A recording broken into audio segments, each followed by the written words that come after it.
Hola, vamos a retomar un poco el ejercicio del diseño de indicadores porque me queda clarísimo que no es sencillo hacer esto.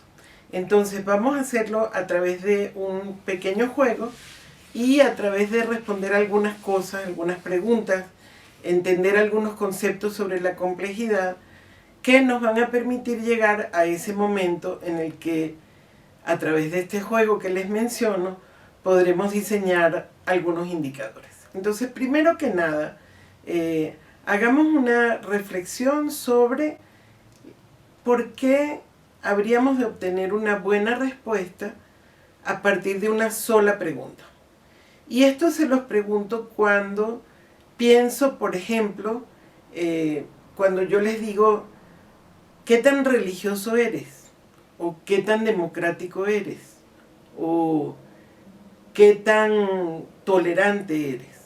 Si yo les hago estas preguntas y les pido que evalúen y le den un valor a cada una de estas respuestas del 0 al 10, ustedes tendrían la posibilidad de tabular esas respuestas y ahí ya tendrían algunas medidas que les permitan decir sobre esos conceptos sus propias respuestas ya precisas.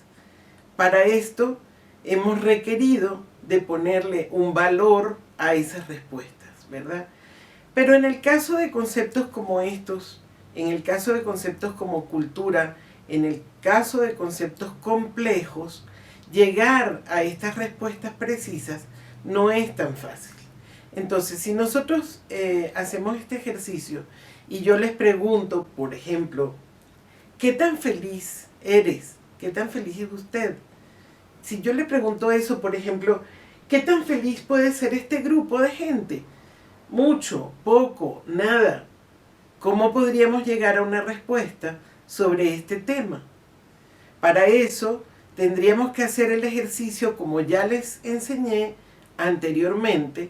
Tendríamos primero que nada que llegar a un acuerdo sobre ese concepto de felicidad. ¿Qué es felicidad?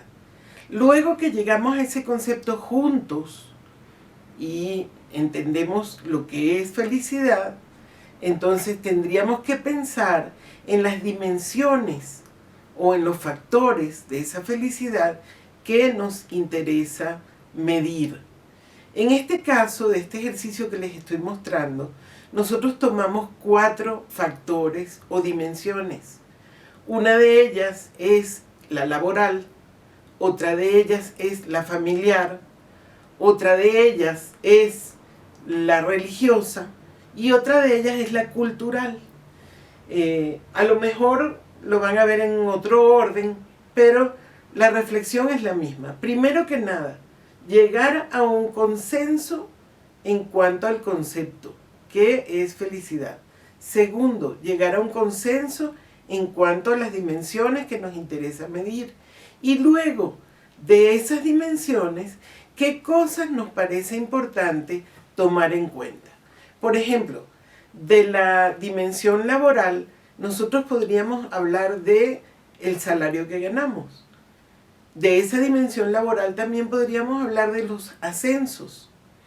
En el caso, por ejemplo, de las relaciones familiares o de la relación conyugal, podríamos hacer un análisis de conflictos, la cantidad de diálogos que tenemos, etc. En el caso, por ejemplo, de la dimensión cultural, podríamos hablar de la cantidad de eventos culturales a los que asistimos, podríamos hablar de la cantidad de libros que leemos. Y en el caso del posicionamiento religioso o del factor religioso, tendríamos que también buscar la manera de medir qué tan claros estamos con nuestro posicionamiento religioso. O podríamos medir la cantidad de veces que asistimos a la iglesia. Con estos puntos que hemos tomado en cuenta, tendríamos ya unos indicadores que nos arrojarían datos. Estos datos, luego que los revisemos, nos pueden indicar que debemos corregir algo en el concepto o en los factores y las dimensiones y volver a comenzar nuestro ejercicio para medir. De esta manera, con este ejercicio, podemos pasar un buen rato y también al mismo tiempo comprender que la complejidad del fenómeno cultural realmente es profunda y no es tan fácil encontrar preguntas y respuestas que nos den un horizonte más claro.